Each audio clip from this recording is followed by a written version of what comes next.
Ian, that's probably the kind of contest you were expecting, scrappy, humid conditions. What were your thoughts on that? Scrappy, humid conditions, and it's what we expected. Yeah, no, look, it's not what we wanted. I have to say that the performance wasn't really what we wanted, but look, it was in response. We were forced into a lot of areas from their pressure, and that was a game that we expected to come up against. So hats off to them. But I just loved our attitude when things weren't going well. We wanted to play. We kept going. We showed a determination to keep fighting, and got there in the end. So just one question. We just need to push. Sorry, got it. Sorry, where you go?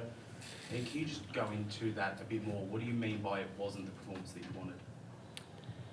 Oh, I think clearly we made more errors than really what we wanted to. Some of our handling, perhaps wasn't at the level that we needed it to be, and there's a combination of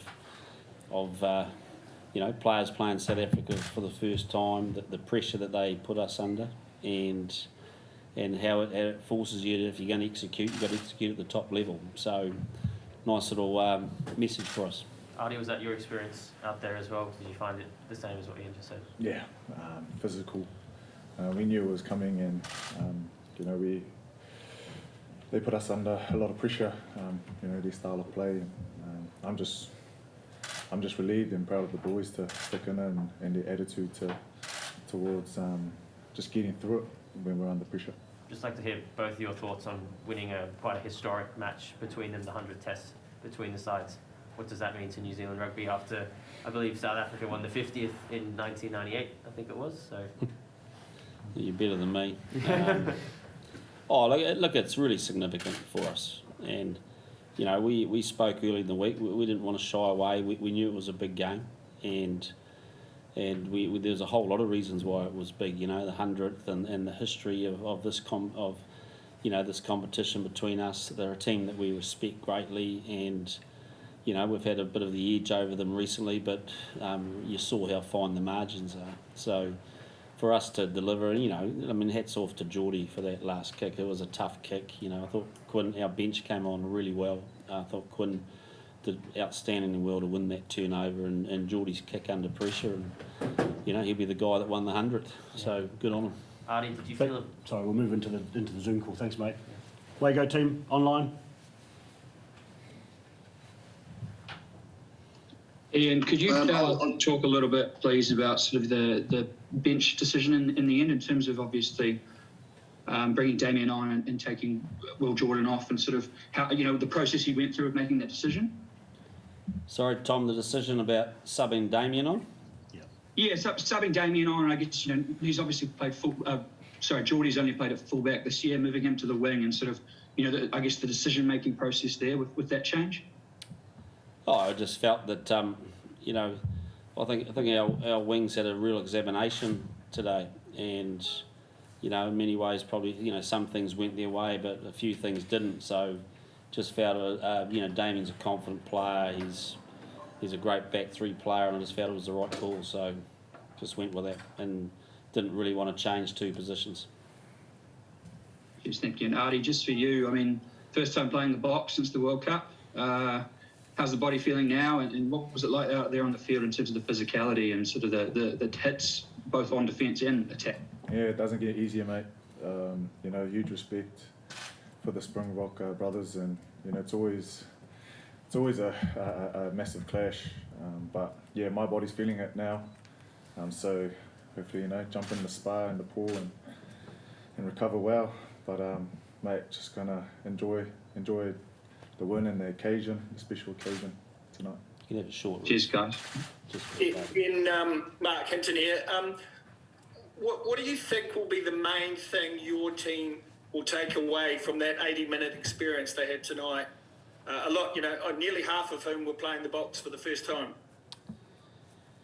Yeah, look, I think you can talk about pressure, and you can talk about being strangled, and we spoke a lot about the way that we knew the South Africans would want to play against us, and it's one thing to dismiss it as boring, which a lot of people do, but it's I think I use the word, it's ruthless and clinical, and they're very good at it. And you know, and we ran out of time in many situations, and so, you know, and that put our skill set under pressure. So there's a real learning curve for us, and in that space, and particularly some of our backs, I just felt our timing was a bit off because of the pressure we're put under. So, but man, isn't it good to learn that lesson and have a win next to your name? And so, you know, we're really excited by that. We didn't fold, we didn't get too flustered, we kept playing, and I'm overall happy and can't wait for next week now.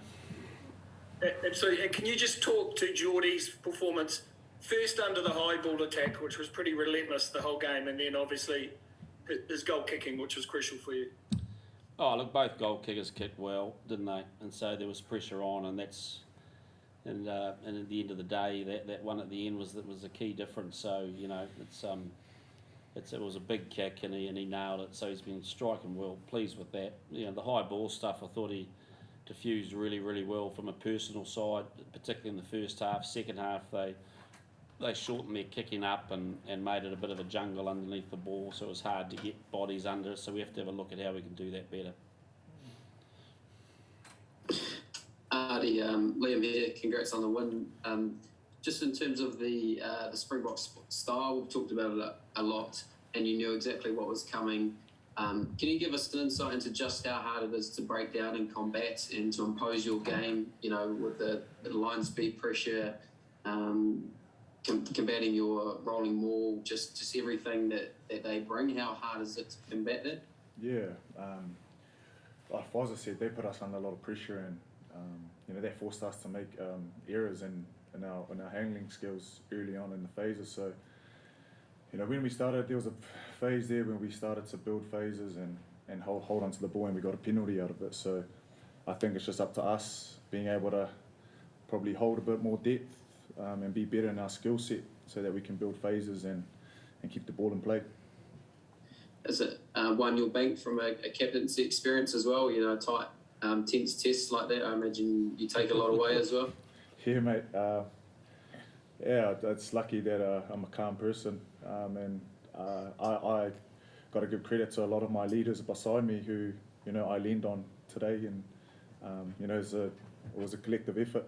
But yeah, great learnings, mate. You know, those kind of games, and it's something that I'll learn from and grow from as a person and as a leader. Thank you. G'day guys, question for Ian, it's Elliot here. Just can you talk, Ian, about the kind of performance you've got tonight, given you've got Sam Whitelock back home, Aaron Smith back home, you know, Sam Kane injured, Richie Mo'unga in quarantine, just without those key players to still deliver and knock off the world champions? Yeah, look, I'm really proud of out of the men, and you know, the man next to me, I think, has been a superb leader on this tour. This group's got tight. We've got a mission that we want to achieve, and tonight was a massive part of it. And you know, so I think it's been a great curve for us. You know, there's obviously players that want to be here, but in the meantime, it's actually about the group now. And you know, quite frankly, you know, you go up to the Six Nations, and if they win 5 games, they celebrate it as a grand slam. And we've got that chance now in the Rugby Championship to have a grand slam opportunity next week. And for this group to actually put themselves in that position, I think it's a massive credit to Artie and the men for the way they've been utilised. I mean, I guess the way they're gelling together and working hard. And we know to achieve what we want to achieve next week and get that grand slam, we're going to have to lift up a couple of cogs from tonight. Just last one from me. I was just going to say, it's just almost been lost in the fact that the 100th test was being played this week, but you actually have just won the Rugby Championship. How much does that mean to you? Oh, look, there's a whole lot of things that are special about tonight. You know, the 100th and the Rugby Championship, the Freedom Cup, and also, you know, our chance as a team to honour the passing of a great All Black who's been massively iconic in our game in terms of Waka Nathan. So just on behalf of the team, you know, to his whānau, we really just, you know, we've got our love and aroha with you people. We know it's a tough time, but he'll be remembered fondly for everything he's done for our game. G'day again, Tom here again. Sorry, I just wanted to ask, earlier in the week, Joe Porter asked you if you could see a few parallels between, you know, this test and that England semi-final. during the match tonight, did it feel similar in the coach's box in terms of how sort of the Springboks were able to prevent your attack from sort of flowing seamlessly? Joe answered that question once. How many times do I have to keep answering it? But I'm only joking. It's what was it the same? Look, it's hard to say a win is the same as a loss, and so I don't think so. But I think there are some things that we are making strides in the physical side of the game, and we are making some strides in our ability to deal with set piece pressure and how we go about it. And clearly we're not the finished product yet. We know that, but I love the way we stayed in the fight and we problem solved and we muscled up and we made that game a massive contest and an arm wrestle type game that probably wasn't the game that we wanted to have. Couple more questions, guys, and then we'll make way for the box. Looks like he's in pain. Yeah, he's all right, mate. He's all right. Couple more questions online, or we'll wrap it up. I'll just keep going if no one else wants to jump in. Last question from you then, Tom. I'm happy to go. Yeah, fair enough. Artie, just looking at sort of how the match started, obviously you got off to a rip-roaring start with the try to Will Jordan. Yep. Obviously, from that point on, things didn't quite go the way you expected. Sort of, what happened at half-time in terms of the talk about, sort of just getting back out there and sort of picking yourselves up and I guess getting back to sort of the rugby you've been playing earlier in the season? Yeah, it was a simple chat at halftime. It was up to us to change what we needed to change, and we were making mistakes, giving silly penalties away. And when you give those penalties away to a team like Africa, they're just going to punish you. So we went out there and still gave penalties away, but the boys dug in deep, and nice and clear. It was all up to us to fix them ourselves. Thanks, guys. Congrats on the win. Thanks, everyone. Thanks, Tom.